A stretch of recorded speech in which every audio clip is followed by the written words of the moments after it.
안녕하세요. 성경위드의 누경이 전도사입니다. 지난 시간에 욥기를 다 하려고 했는데요. 영상이 너무 길어져서 불가피하게 두 번으로 나누게 되었습니다.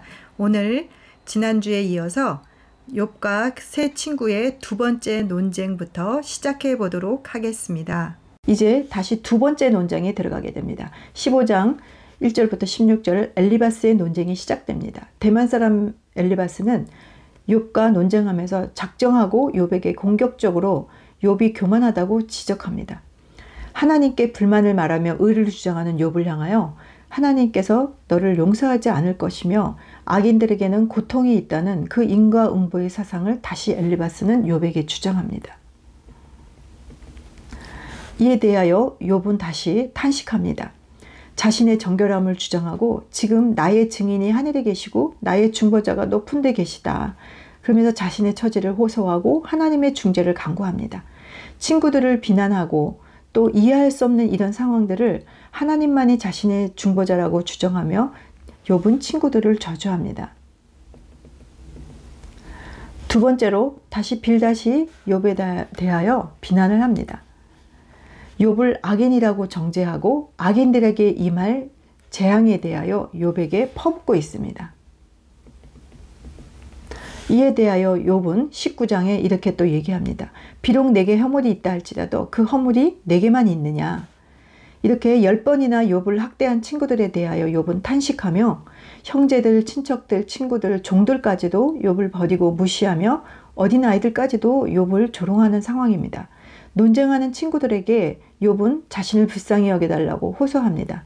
또한 자신의 대속자 되시는 하나님께서 살아계심을 호소하고 자신이 죽으면 육체 밖에서 하나님을 볼 것을 확신하는 욥의 고백들이 실려져 있습니다. 소발이 또 욥을 향하여 다시 논쟁합니다. 악인의 이김도 즐거움도 잠깐이다. 나아마 사람 소발은 악인의 형통은 잠깐이다 라고 말을 합니다. 악인은 하나님의 진노의 날에 모든 재산을 잃게 된다. 이것은 하나님께 받을 분깃과 정하신 기업이다. 이런 이야기를 하면서 고통 가운데 있는 욥에게 계속해서 그 고난의 원인이 너에게 있다라고 비난을 하게 됩니다.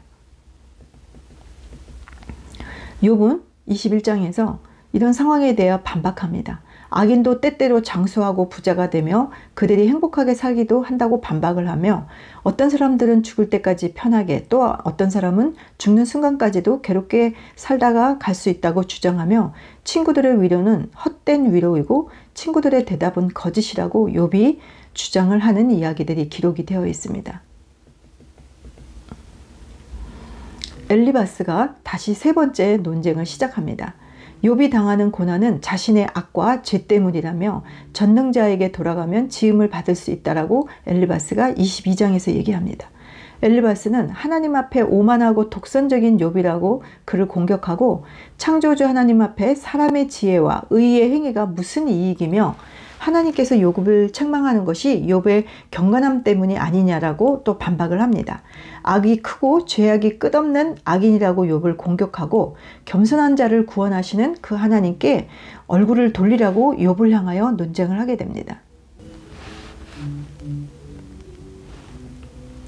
세 번째 논쟁, 또 이 엘리바스에 대하여 욥이 23장에서는 이렇게 얘기합니다. 하나님이 나와 만나주시면 자신의 의를 알아주실 텐데 만나주지 않는 그 하나님에 대하여 답답한 심정을 토로합니다. 그러나 욥은 그러나 내가 가는 길을 그가 아시나니 그가 나를 단련하신 후에는 내가 순금같이 되어 나오리라 라고 자신의 또 마음을 고백합니다. 욥은 그가 이렇게 고난당하는 것을 징계나 심판으로 보지 않고 하나님의 시험으로 간주합니다. 그래서 엘리바스가 공격하는 그것에 대하여 욥은 하나님 앞에 자신이 설 수 있기를 갈망합니다. 고통스러운 현실을 통해서 더욱 영광스러워질 자신을 기대하는 고백들을 욥은 23장에서 하게 됩니다. 이어 빌닷이 또 말을 하게 됩니다. 하나님 앞에서 어찌 인간이 의롭다함을 주장할 수 있겠느냐 라고 얘기하면서 하나님은 주권과 위엄을 가지신 분이시며 하나님의 빛을 받아야만 의롭다 할 수 있다라고 얘기하면서 또다시 욥이 죄인임을 정죄하게 됩니다. 이에 대하여 욥은 이렇게 대답하고 결론을 내립니다. 빌닷의 말을 반어법으로 반박합니다. 자신도 하나님의 능력과 주권을 알고 있다고 대답하며 또 하나님을 찬양합니다. 이제 27장부터 31장까지는 욥의 최종적인 변론 이야기가 나옵니다. 27장에는 죽기 전에는 나의 온전함을 버리지 않을 것이다 라고 말을 하면서 소발의 발언을 이제 또 기다리고 있습니다. 근데 소발의 발언이 없자 욥은 하나님 앞에서 호흡이 있는 한 불의를 말하지 않고 죽기 전에는 자신의 온전함을 버리지 않겠다고 맹세합니다. 그리고 자신들의 원수들이 악인같이 되고 불의한 자같이 되라고 저주를 하게 됩니다. 욥은 지혜와 명철을 얘기합니다. 28장에서 하나님을 경외함이 지혜요 악을 떠남이 명철이라고 욥은 말하고 있습니다. 그러면서 그는 29장에 지난 세월을 회상합니다. 하나님께서 함께 하셔서 모든 것이 복되었고 젊은이와 노인까지 모든 사람에게 자신이 존경받았으며 사회적인 약자들에게 자비와 의를 행하며 살았던 자신의 삶을 지난 날을 돌아보게 됩니다. 그러나 현재는 그런 자신의 삶에 비하여 친구들의 위로와 하나님의 응답을 기다리고 있는 현재 자신의 처지에 대하여 또 마음을 갖게 됩니다. 욥은 주께서 자신을 들어보시지 않나 하면서 그런 하나님에 대한 안타까운 마음들을 탄식하게 됩니다. 죽음 같은 고통의 연속, 하나님께 부르짖지만 응답이 없는 이런 상황들 탄식하고 31장에는 자신의 마지막 변론을 하게 됩니다. 자신의 그 결백함을 14가지를 들어서 누구든지 자신의 변명을 좀 들어달라고 강력히 호소하게 됩니다. 자신의 고난은 부당하고 하나님께서 분명히 자신의 온전함에 판결하실 거라는 확신을 이야기하게 됩니다. 32장부터 37장까지 욥의 네 번째 친구 엘리후의 연설이 나오게 됩니다. 엘리후가 32장에 화를 냅니다. 욥이 스스로 의롭게 여김으로 새 친구들은 더 이상 논쟁하지 않게 됩니다. 지금까지의 모든 상황을 지켜봤던 람 족속 부스 사람 그 바라겔의 아들 엘리후는 욥과 새 친구들을 향해 화를 냅니다. 그러면서 그 상황을 지켜보던 엘리후가 자신이 이 논쟁에 나서는 이유를 언급합니다. 엘리후는 33장에서 이렇게 얘기합니다. 하나님께서 고난을 주시는 것은 죄를 심판하기 위한 인과응보가 아니라 그들의 영혼을 구덩이에서 끌어내어 생명의 빛을 주시기 위함이다 라고 말을 합니다. 욥과 새 친구들이 논쟁했던 내용을 반문해가며 하나님은 악을 행하지 않고 정의로우신 분이므로 욥에 대하여 끝까지 인내하고 시험 받으라고 욥은 욥에 대하여 비난을 합니다. 엘리후는 33장부터 37장까지 이렇게 얘기를 하고 있습니다. 고난당하는 자들의 고난에 침묵하시는 하나님을 불평한 것에 대하여 반박을 하고 있고 자신의 의를 무익하다고 하는 욥의 변론에 대하여 인간의 선함이나 악함이 하나님께 영향을 줄 수 없다라고 얘기합니다. 사람의 의가 하나님께 무엇을 드릴 수 있냐고 또 반박을 합니다. 그리고 엘리후는 마지막으로 하나님은 공고한 자를 구원하시고 학대당할 즈음에 그의 귀를 여신다 하면서 하나님께서 하신 일을 기억하고 찬송하라고 욥에게 권면을 하게 됩니다. 38장부터 42장 6절까지 이제 욥과 그 친구들과의 논쟁으로 욥에 힘들어하고 있고 욥이 자신의 문제에 답을 내리고 있지 못하는 그때에 욥 앞에 하나님이 나타나십니다. 하나님께서 욥에게 나타나셔서 세상의 모든 주권이 하나님께 속한 것이라고 선포하시면서 인간의 한계성을 지적하십니다. 그리고 자신을 의롭다고 여기는 욥을 꾸짖으십니다. 이에 대하여 욥이 이렇게 고백합니다.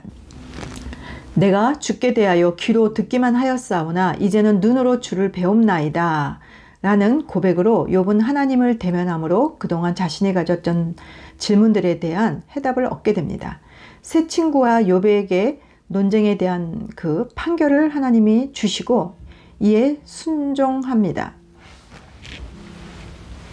새 친구와 욥에 대한 그 끊임없는 논쟁에 대한 판결을 하나님께서 주시고 이 하나님의 판결에 순종한 새 친구는 번제를 드립니다. 그리고 욥은 이 새 친구들을 위해 기도합니다. 38장부터 이 42장 6절에 하나님의 첫 번째 질문이 나타납니다. 하나님은 폭풍 가운데 나타나셔서 욥에게 말씀하십니다. 너가 창조와 대자연의 신비를 아느냐?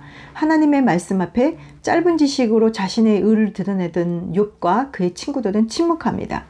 고난의 원인을 알지 못했던 욥은 하나님의 이 질문을 통해서 자연의 섭리를 깨닫게 됩니다.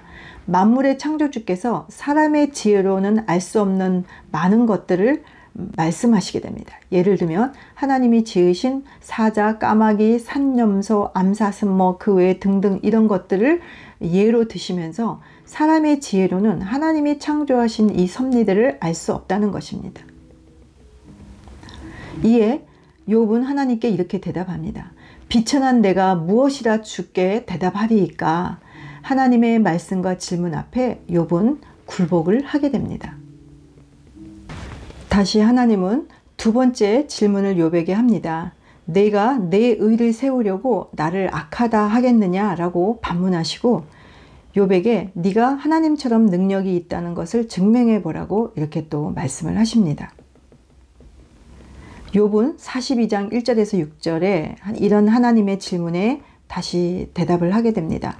내가 주께 대하여 귀로만 듣기만 하였사오나 이제는 눈으로 주를 배움나이다 라고 고백을 합니다.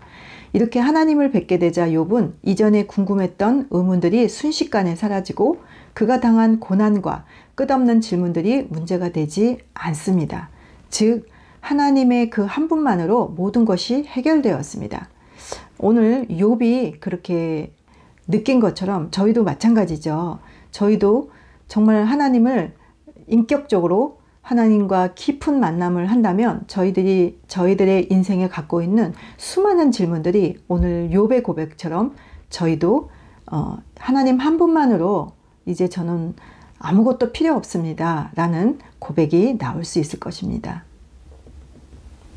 이제 마지막 42장 7절부터 17절에 욥의 회복 이야기가 나옵니다. 서론 부분에서 욥이 가진 모든 것들을 빼앗기고 고난 가운데 처했던 초반부의 이야기가 이제 결말에 그것이 그대로 배로 회복되어지는 이야기가 나오게 됩니다. 하나님께서 대만 사람 엘리바스에게 논쟁 판결을 내리십니다. 욥은 죄로 말미암아 고난을 받은 것이 아니라 고난은 공의의 하나님의 심판일 뿐 하나님은 욥에게 생명을 주시기 위해 고난을 주시기도 한 분이라는 거죠. 이런 점에서 친구들이 욥에게 한 말은 옳지 않죠. 그죠? 인과응보라는 그런 원리는 옳지 않죠. 엘리바스에게 하나님은 제사를 지내라고 하십니다. 그리고 욥에게도 번제를 드려 새 친구를 위해 기도하라고 하나님 말씀하십니다. 이것이 하나님의 최종적인 판결입니다. 하나님께서 명령하신 대로 새 친구가 욥에게 가서 하나님의 말씀대로 순종하자 하나님께서는 친구들을 위한 욥의 기도도 들어주십니다. 그래서 욥의 마지막 결론부는 이렇게 끝을 맺고 있습니다.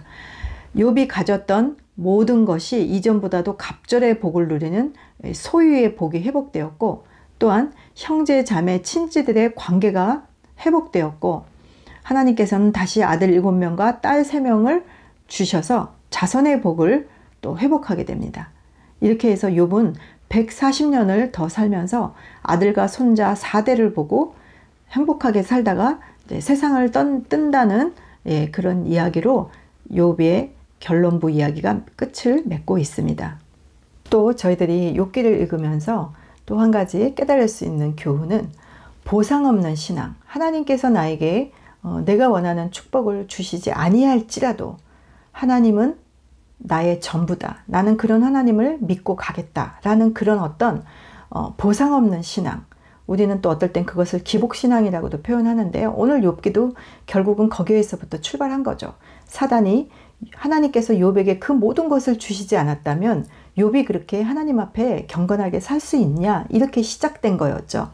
맞습니다.